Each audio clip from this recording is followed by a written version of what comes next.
בעצם מי גשמים שמתאספים בגגות של הבית ספר, ויש צינור שמביא אותם למכלים.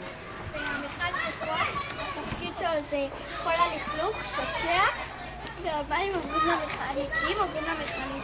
המכלים האלה הם כמו מחסן של מים, והמד מים הזה מראה לנו כמה מים הסתפרו, והצינורות הסגולים האלה יש בהם את המים הממוחזרים שמובילים ישר למשאבה ומהמשאבה לאסלה.